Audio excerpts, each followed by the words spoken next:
Welcome to everybody. Welcome to this interview today, Sunday, at the non-standard time of 2 p.m. UK time. My name's Mick Napier, and I'm speaking on behalf of the Scottish Palestine Solidarity Campaign. Welcome, as I said, to the latest in this series of what we think are interviews with key voices in the Palestinian struggle for freedom. I'm delighted today to be able to interview a particular hero of mine, Salman Abu Sitta, the author of this work here, The Return Journey, a magisterial atlas of Palestinian land ownership before 48 and up to the present day. Salman Abu Sitta, welcome.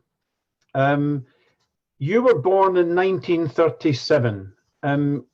Therefore, you were 11 during the huge wave of ethnic cleansing that Palestinians called the Nakba. Can you just share a few memories with people of what you recall as an 11-year-old schoolboy during that period? Thank you, Mick, for inviting me. Let me start by saying I have great admiration and appreciation for the people of Scotland who have always demonstrated great support for justice in Palestine. As I mentioned to you before, when I speak about Palestine, I'm defending my own home, my own personal home, but the support of the Scottish people embodied in the Scottish Palestine Solidarity Campaign is a symbol of their concern and their adherence to the principle of justice, which is, of course, very admirable for any human being to hold. Yes, I was born in Al-Ma'in Abu Sitta. That is Al-Ma'in Abu Sitta family. It is so recorded in the maps when they occupied Palestine in 1917. To a family which has been in this land for hundreds of years. We have been very active as a family in defending our land against invasion. The uncle of my father has been killed in 1915 fighting the British, who were trying at the Suez Canal at the time, trying to invade Palestine. When Allenby came to enter Palestine in 1917, the first area they have to cross, one of the first areas they have to cross is Al-Ma'in Abu Sitta. And so we did not cooperate with the British at the time. In fact, my father went to defend Beersheba, which is the main town of the district, and it was then held by a Turkish garrison. The commanding officer was called Ismat Bey. My father talked to him, and my father went with others to get arms to fight Allenby campaign. Ismat Inonu became Ismat Inonu, the second president of the Turkish Republic after that situation. So we lived in our land, and we have participated in all the conferences held in Palestine since Balfour made his infamous declaration. And my elder brother was a leader of the revolt against the British in 1936 to 1939, and the so-called Arab Revolt, against the influx of the Jewish colonists from Europe to Palestine. And actually, they have cleared our area of the British government in 1938 to 1939 and raised the flag of Palestine.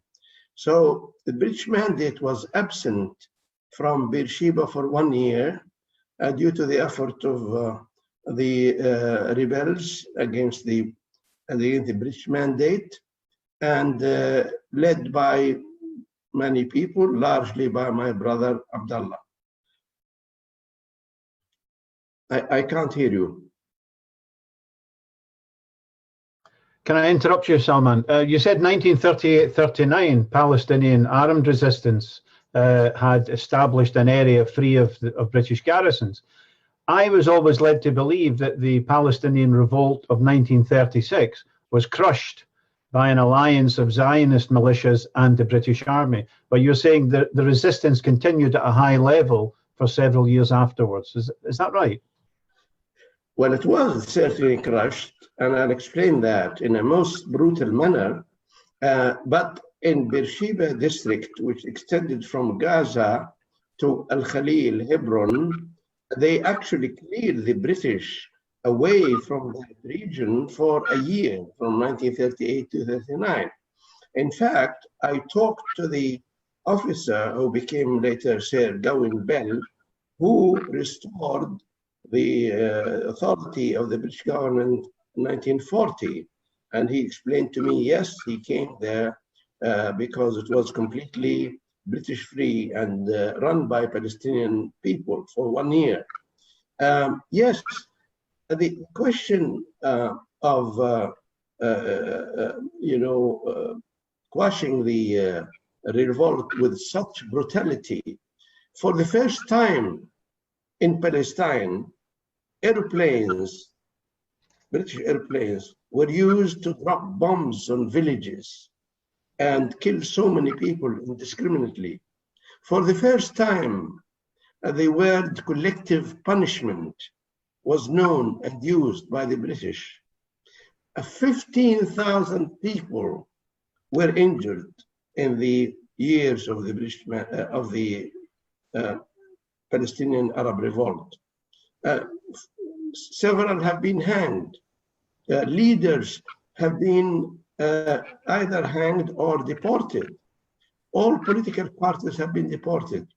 Villages have been surrounded for a day or 2 or 3 without food until they surrender and declare that they accept the British rule and the attending flood of colonists from Europe. It's amazing how much this is contrary to the duties of the British government and even under the mandate. So today the Zionists are pioneering their grisly arms industry on the people of Gaza. But I think you're saying that even in 37, 38, 39, the British were pioneering aerial bombardment of villages by their air force. I'm sure you know, your knowledge is encyclopedic, Salman, but I remember reading about one British hero, General Montgomery, who also spent some time in Palestine. And I seem to remember his record was absolutely disgraceful, extremely racist towards the Palestinians, and he was a very committed Zionist during that period. Are you familiar with that? I am, and even more so, Mick. A British officer trained the Zionist gangs in military practice. They taught them how to, they call it night squad. They taught them how to fight at night. In fact, they gave them British uniforms. And even in 1948, they used these uniforms to attack Palestinian villages, and people thought they were soldiers from the British mandate. They gave them weapons, and they trained them regularly. I mean, imagine you are entrusted to bring freedom to Palestine. That's your job. The British mandate should do that. And meanwhile, you actually give away the country to other people who came to colonize it and then you train them, you give them weapons, and you share with them all the intelligence, and you use them for intelligence purposes and all that. If you actually list the deeds of the British government under the mandate, you would think that they have nowhere to go except to The Hague, because it is full of violations of international law, of their own obligations. But you're very familiar. You're very familiar with the infamy of the Balfour Declaration following on Sykes-Picot. You know, when I was a child, we were taught, growing up in Glasgow, that the sun never set on the British Empire. But, you know, the Irish had a riposte to that. And I won't quote it exactly because it's a bit crude. But essentially, God wouldn't let the sun set on the British Empire because he didn't trust the British in the dark. Yes. With such a record of dishonesty. But, you know, could you comment on Ronald Storrs? Ronald Storrs, earlier in 1918, he spoke of the Balfour Declaration, and he said that the template, the model for what the British intended to achieve in Palestine was Northern Ireland, or was Ireland. He said, we support Zionism to get a loyal little Jewish Ulster in a sea of hostile Arabism. So the template always was settler colonialism, dispossession of the natives. Yeah? Could you comment on that? It's interesting that you should mention Ronald Storrs. He was called the Oriental Secretary of the Empire because he was learned in Arabic, English, Greek, and all other languages. And in 1920, he was appointed the military governor of Jerusalem. And what do? The holy city of Jerusalem. You remove the Muslim names from the streets of the city. You actually form societies called pro-Jerusalem society. Its aim is to dig deep in order to undo the Arabic and Islamic history of the city. You actually change names and give indications and identification of place names so that you undo the nature of the city of Palestine, of Jerusalem.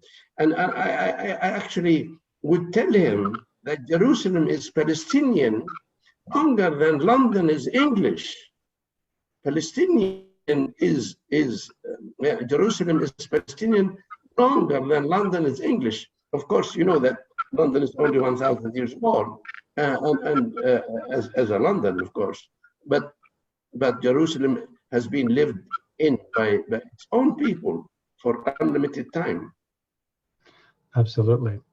Let's fast forward to what we can do today, Salman, if I may. You've produced this work on the right of return. Now, when Scottish Palestine Solidarity Campaign was set up in 2000, we said from the very beginning, a core demand is the right of return. We campaign in support of the Palestinian right of return. Some people said that was a little bit too radical. We should campaign against the Israeli conquest of areas in '67, but that the right of return was a hot potato, even though it's the official position of the British government if you can force them to speak about it. Could you comment on that? How central is the right of return to the struggle of the entire Palestinian people? Well, you know, before we go into international law and UN resolutions, I would ask a very simple question. Would anyone discard and forfeit his home, his ancestral home, the place where he was born, his father born, grandfather born and buried, and all his history, the names of places he knows? How could anyone dislodge himself from the place of his native place? I mean, it is a crime against even the sense of humanity. And that's why right of return is integral. It is not even part of international law. It is above that. It's part of the Universal Declaration of Human Rights. And when the resolution 194 came in 11 December 1948 to call for the refugees to return to their homes, it came one day after the United Nations passed the Universal Declaration of Human Rights. So it was not a new law, it was affirmation of a basic principle. And another proof of that, since the United Nations passed this resolution in 1948, until today, every year, the General Assembly affirms this resolution. It's the longest affirmed resolution in the history of the United Nations. So it's against nature to dispute only those who have evil intentions, and evil intentions can mean anything, can mean ethnic cleansing, can mean racism, can mean all kinds of crimes against humanity. Any one of those people would disagree with the right of return. Why should you disagree with the right of return?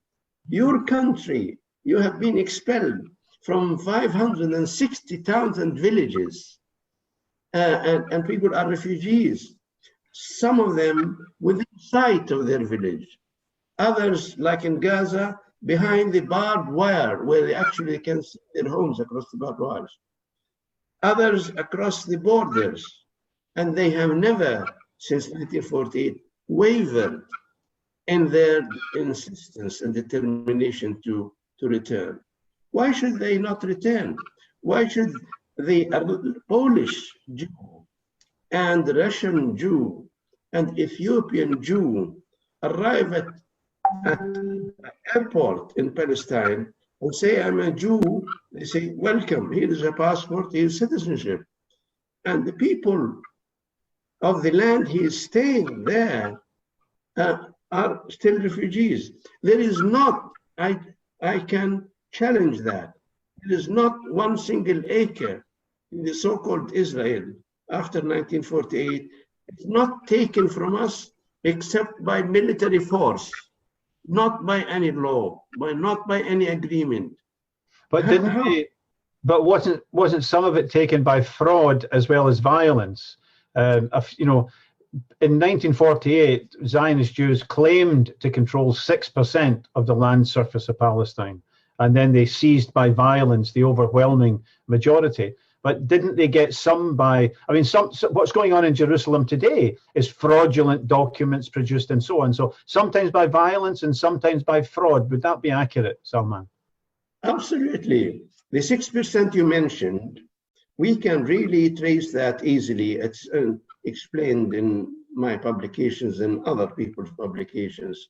Herbert Samuel was the first High Commissioner, British High Commissioner for Palestine. But he's a Zionist, he's a Jewish Zionist.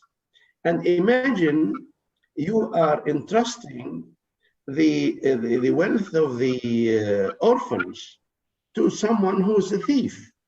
His job is to steal their inheritance. And in the first 5 years of his tenure, from 1920 to 1925, he enacted 100 ordinances, they call them ordinances, which facilitated the Jewish ability to take land. And apart from this acquisition of land in accordance with the so-called mandate papers, many of them have been actually rejected by Britain, but still they were in action. In addition to that, there was so much fraud. In 1940, after the Palestinian Revolt, the British tried to correct things a little bit. They issued the so-called Land Regulations Transfer of 1940, which prohibited the transfer of land from Arabs to Jews in certain areas. And so the Jews have acquired some land by fraud, by claiming that the land was collateral for a debt before the law. And in my book, I describe there are 200,000 dunums taken this way. 4 acres equal one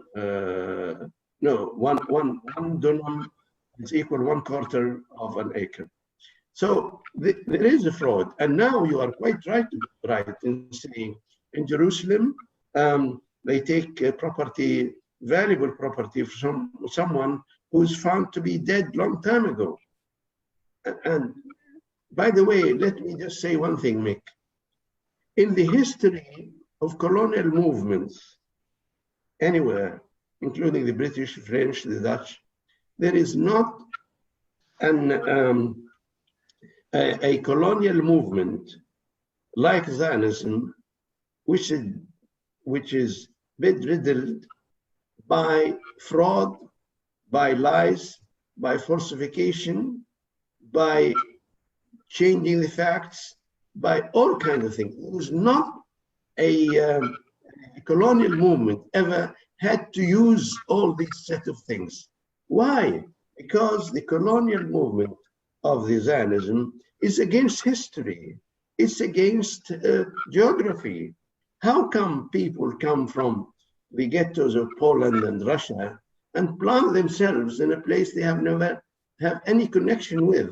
So do you mean, if I've got you right, Israel's a version of settler colonialism, the violent seizure of land, the oppression and dispossession of the natives, that's been achieved in Kenya, the seizure of land from African people for white farmers and so on.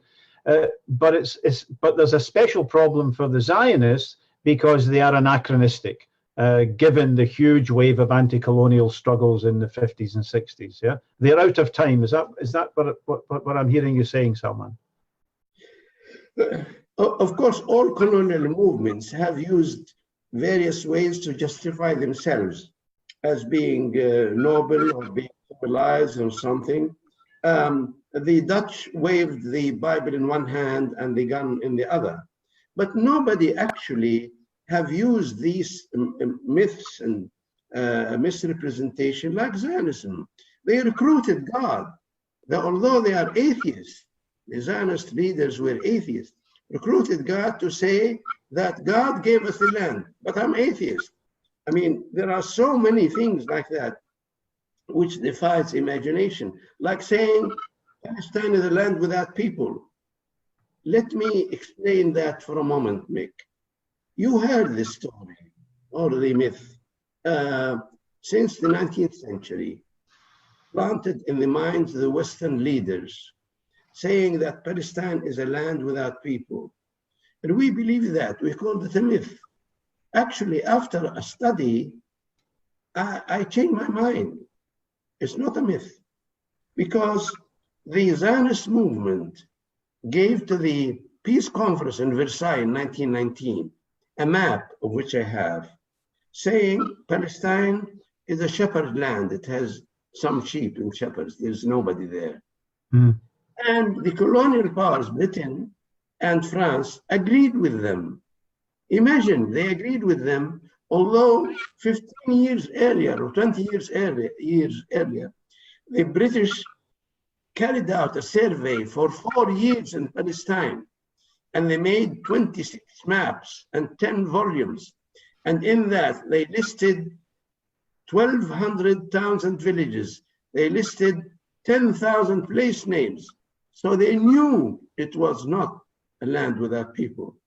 The French sent Victor Gourin in 1860s. He produced 8 volumes about the villages of Palestine. So the colonial powers of France knew it was not. And I was amazed when I read that. How come they agree that with the Zionists that Palestine is a land without people? Then it dawned on me only recently that this is not a myth. It was a plan to make Palestine a land without people. And hence the ethnic cleansing of Palestine was hatched by the Zionists even in this early time after they set foot in Palestine.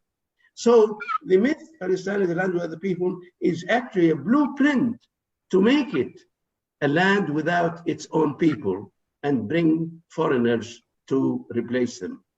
Well, it's very difficult for the Zionists. I don't feel sorry for them, but they have to cover up their tracks to an unprecedented degree. So, for example, they deny that it's anti-Semitic to call Zionism a colonizing movement, even though they themselves called it a colonizing movement and so on for many, many years.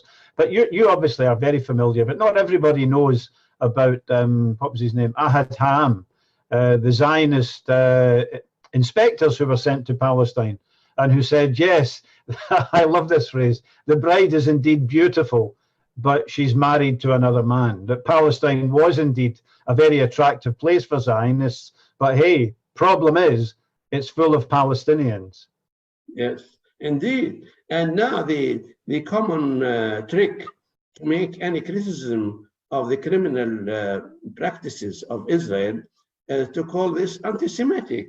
And people just, they are really disrespecting the intelligence of the ordinary people. You should know, I'm sure you know, that when Balfour Declaration was made, they were told that there are only 5,000 Zionist Jews who support you. The others will not support you. Said, no, they would grow with them. And as you know, even today there are many Jews who are against Zionism. And now there is a new wave we should not disregard at all. I speak at universities in the United States, from California to Harvard, and I see that half of my audience are young American Jews who listen carefully to the story of Palestine. And many of them come over and say, we have been cheated. When we were small, we went to schools saying all these Zionist slogans. Now it is a lie, not only a lie, a criminal lie. There are some names I know, I don't want to mention, who actually went to Palestine to find out, and they actually lived in refugee camps. And so the results of the crimes of Zionism, and now they are great supporters of the right of return. So the old saying, the lie could be big and attractive, but it has a short life. It's a problem. Facts are stubborn things, are they not? And you've amassed and marshaled so many facts within a framework of, Palestinian liberation that it's really, really impressive. I could just share one piece of good news, Salman. Your knowledge is encyclopedic, but you may have missed the news 2 weeks ago. The Gallup poll in the USA, Gallup published the results of a very significant survey, and they reported that the vast majority, I'm not exaggerating, the great majority of young Americans are sympathetic to the Palestinian struggle. And given the attempts to suffocate these ideas, it's absolutely remarkable. Remarkable. There are, in my view, I just thought of that like you when you heard the news. There are two reasons for this. Why the young people, Jewish people, or young people in general, why are they supporting Palestine? They have two qualities which the members of the Congress and the other politicians in the United States do not have. First of all, they have fresh mind. And they have fresh mind, they are eager to learn, which is absent in the other case. And the other reason, they don't have wealth to care about or money to acquire. They are just running on their own regular. They don't have financial interests to develop. The members of the Congress and others have that interest, or they wanted to have more of that interest. They don't want, they have no financial wealth to lose, and they have the fresh mind to inquire. These two qualities, if the members of the Congress in the United States have these qualities, fresh mind and no financial interest, the government in the United States will be totally different today. Of course. Salman, I could talk about all these things for a very, very long time, but I want to rush you forward to cover 3 or 4 things which I think are so important.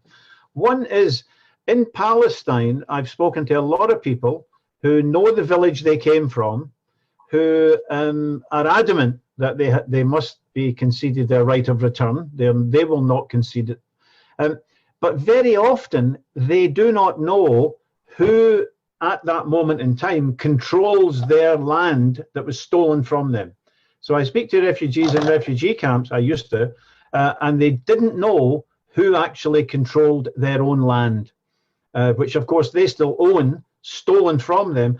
It would seem to me so important for them to know who is controlling their land, given that we can possibly struggle with the Palestinians in our legal political jurisdictions to seek justice and recognition without any prejudice to the right of return, to seek compensation from very rich Zionist organizations. We could struggle with Palestinians to achieve that. But your work seems to be absolutely critical in correcting that.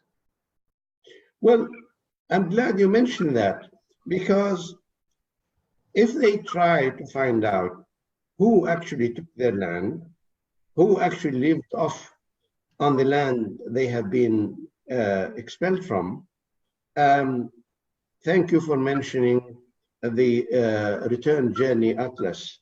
The Return Journey Atlas have 2 important layers of information. The first one is all the Palestinian villages as they were before people were expelled from them, showing their village land area and all the important sites on the village, like the mosque, church, and the cemetery, and some holy sites. They are all shown there. Superimposed on that, the modern Israeli maps showing the roads they have created for their colonies, and also showing who took their land. We categorized them in 3 categories. 1, Jewish National Fund, which took by far the largest area of land, and the other colonization companies. Now they are administered all under one administration, Israel Land Administration. So it is possible to know who exactly control their land, and to know also if there are any kibbutz on the land. We have also records of who the people in the kibbutz are, how many are they. All of the kibbutz people who actually control the refugees' land do not amount to more than 1 or 2% of all the Jewish Israelis in Israel. So practically, the kibbutz function is to guard the refugees' land and to prevent their return. And it is possible, as you have done in Scotland, to challenge JNF, because they have no right after 1948 to claim legal ownership of Palestinian land. None. One other advantage, I should say, when Palestinians return, all their land is not held in individual Jewish ownership, except in very few cases. The majority of Palestinian land is held in custody by the Israel Land Administration, representing the State of Israel and Jewish National Fund, which means when we return, we don't have thousands of legal cases of Jews claiming to own the land. No, they have only rental agreements for 49 years, extended to 90 years. This is not the case in Bosnia. When the Bosnians were expelled, many Serbians came with title deeds to the apartment, to the shop, to the corner of a building. We don't have that in Palestine. There is not a single Jewish one, again with exceptions, who actually own a title deed to Palestinian land. It's quite remarkable. It is quite remarkable, Salman, that politicians in the West who are committed to neoliberal economics and private ownership of land, who would be horrified at the idea of the state nationalizing or controlling land in America or Britain or France or wherever, they seem to endorse this system in Israel precisely because the land is kept under state ownership to protect, to make sure that Palestinians cannot buy it even on the market. So it's a remarkable contradiction. The apostles of private ownership endorsing a system of state control of land that surpasses anything that you found in the Soviet Union. Yes, this is a very interesting remark, Mick. Very interesting remark. Let me move on. I'm very interested in the precedents of, the same people who say Palestinian demand for the right of return is unrealistic. They endorse avidly the rights of Jewish claims, which I support as well, to have their property returned, which was pillaged by the Nazis before or during World War II. So there's a case recently in Germany of a bunch of 4 farmers. They were not Zionists, but they were Jewish farmers who wanted to return to the land in Germany, right? They were absolutely not Zionists. But recently, people have turned up to say this was, but the Nazis confiscated this land. And of course, many of the people were murdered. But now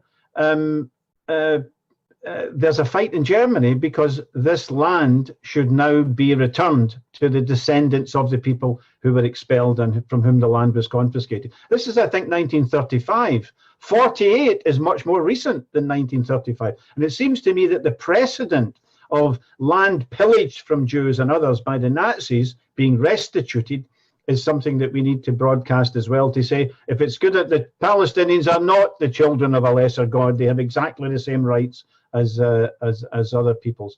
Would you comment on that? Do you think that's yes. Parallel? Yeah. There is not a single line in UN resolutions or in the international law which justifies Israel's acquisition of our land or keeping it. Every year, the United Nations passes a resolution which says, it's called the Revenues Resolution. It says that Israel must collect records of all the money and the income and the rental and the use of the Palestinian land, because this income belongs to the Palestinians. In other words, when we return, we should require the Israeli government, if it's still there, to pay back all the benefits they have acquired from utilizing our land. This is a UN resolution. My God, I didn't know that. That's very, very key information. Yeah. Yes. So not only we have to return, you have to bring back all the money you have squandered, have taken from us all these years. Salman, the Jewish National Fund is a racist organization. It owns land stolen, confiscated, cheated, to make sure that Palestinians do not own it, lease it, rent it, sometimes even sleep overnight on it. It's a hyper-racist organization. It's a charity, of course, and it enjoys charitable status in about 45 or 50 countries around the world. We would like to work with Palestinians and people of the caliber of yourself to challenge the JNF in our own legal political jurisdiction, where I think the overwhelming public opinion is hostile to what the JNF is doing. How can people find out, or rather, how can we work together with Palestinians in a new way, in a detailed way?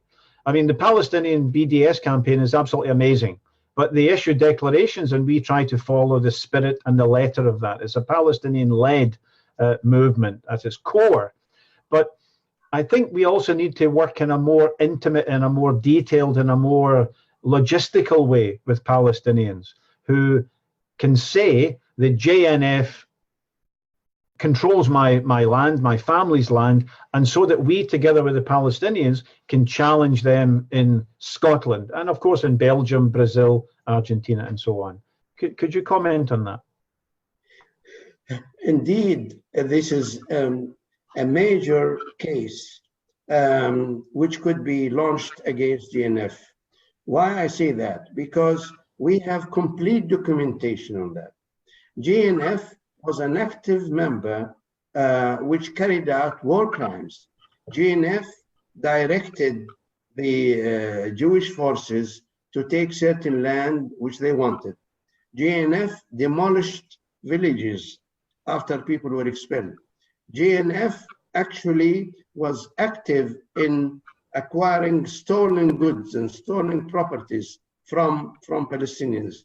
GNF was an active member of the ethnic cleansing plan, and therefore their guilt can be established without any shadow of doubt. After 1948, they acquired by a fictitious sale from the Israeli government, the new one, provisional government, 2 million dunams by a fictitious sale. Why? Because Ben-Gurion was frightened that the United Nations community, after Resolution 194, be forced to allow the refugees to return.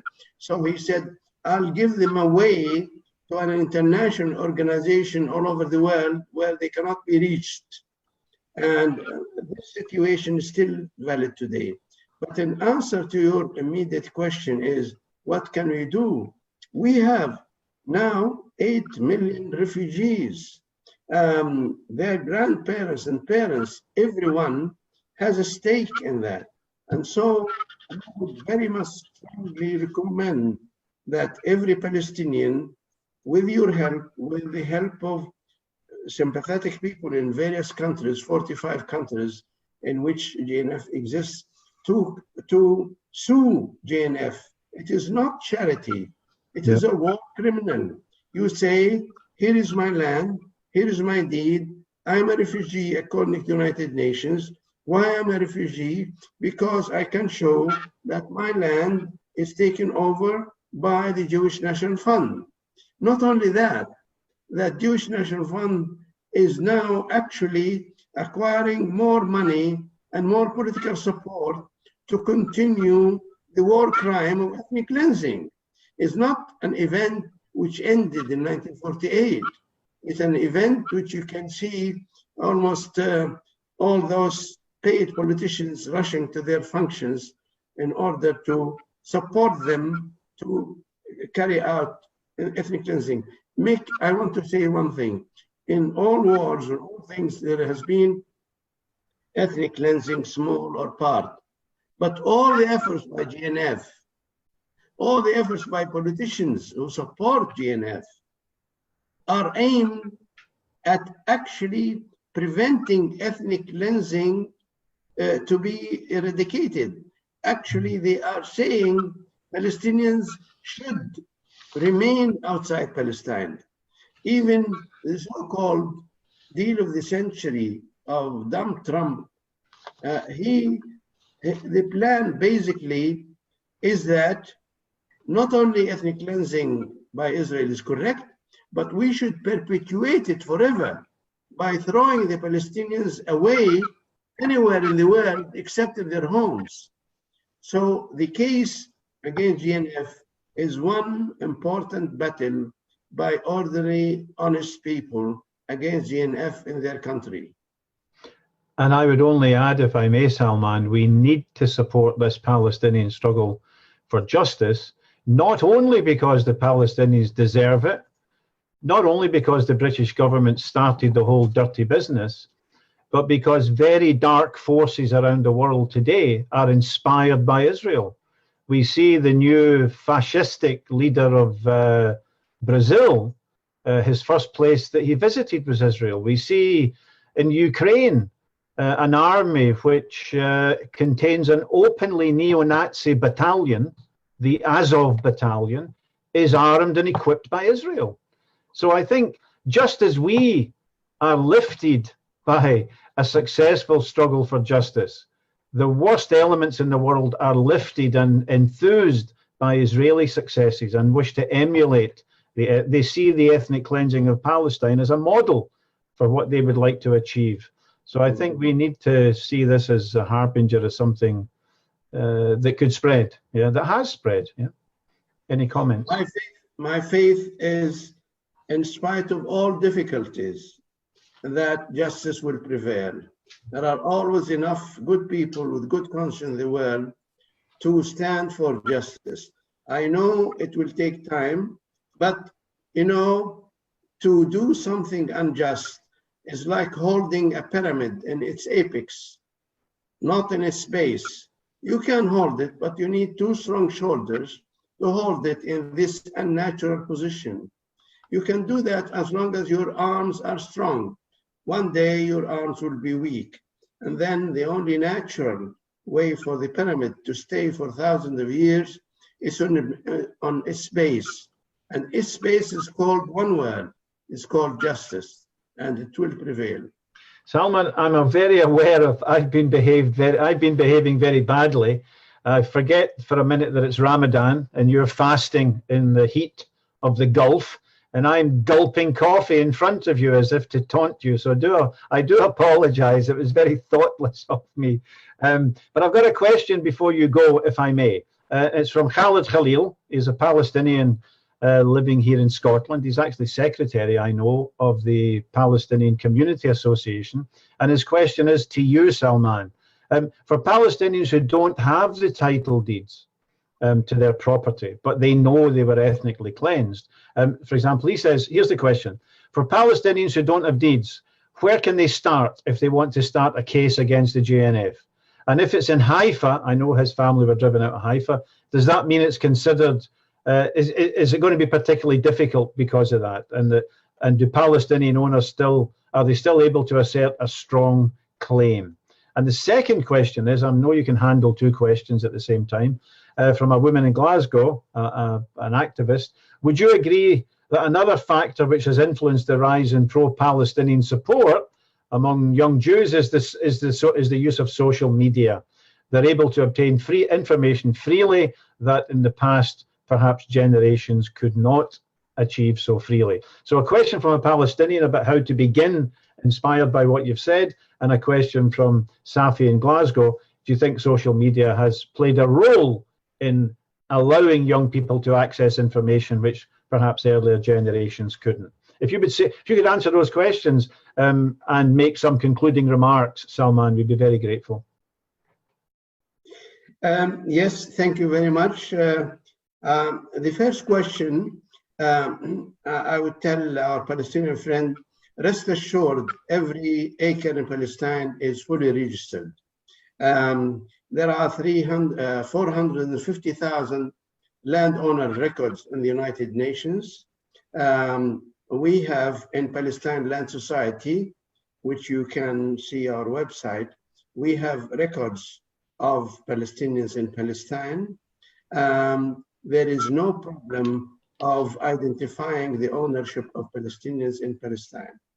And therefore, every Palestinian have the right and duty, actually, to challenge JNF wherever he is, sorry, and come up with this very normal statement. I am Palestinian, I am living in Scotland, you have taken my land, and you are here collecting money to continue to take my land. And this is an obvious crime. Supposing this is done by a person in Scotland for a land in Scotland, it will be a clear-cut case. I mean, they will be defeated immediately. As to the second question about the social media, yes, I say to the lady, absolutely correct, absolutely correct.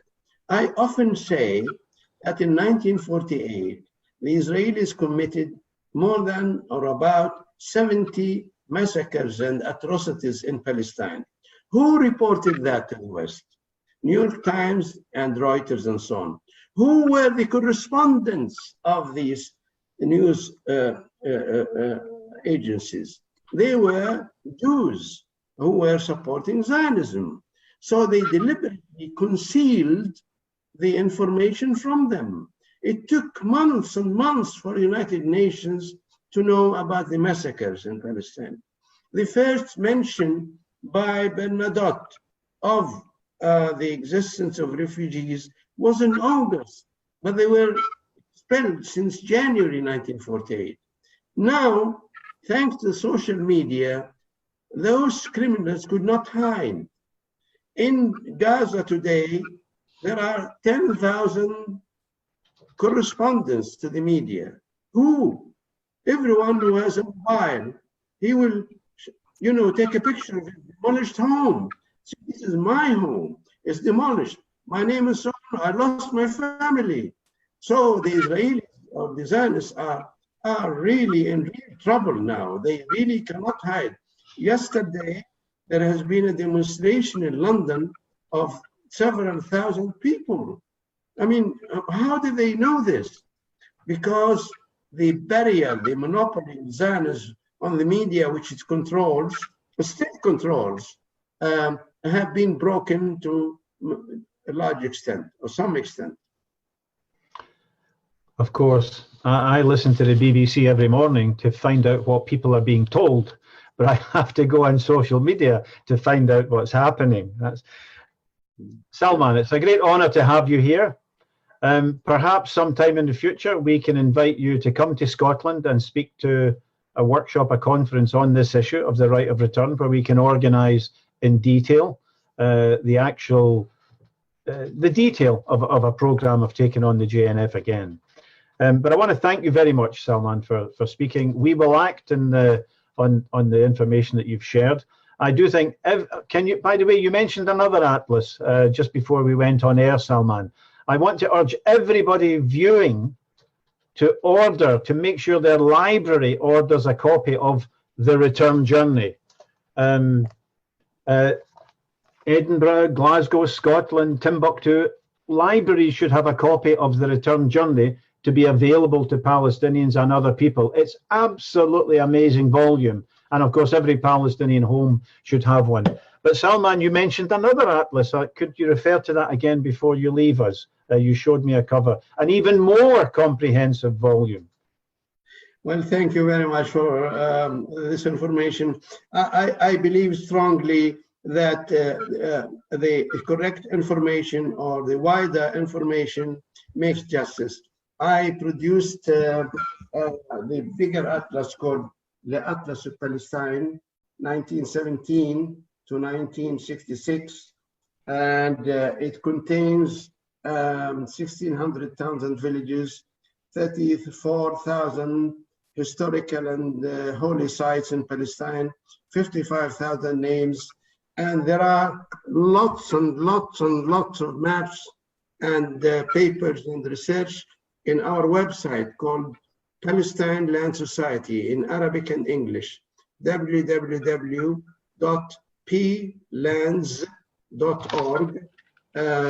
And also we have a website. I urge anyone interested in Palestine to read and to look at the website and the Facebook. Actually, just a lasting word, Mick. Over 20 years since we established this Palestine Land Society in London, the Israelis and their supporters went round and round like a mad dog, trying to find something to attack the information. They did not.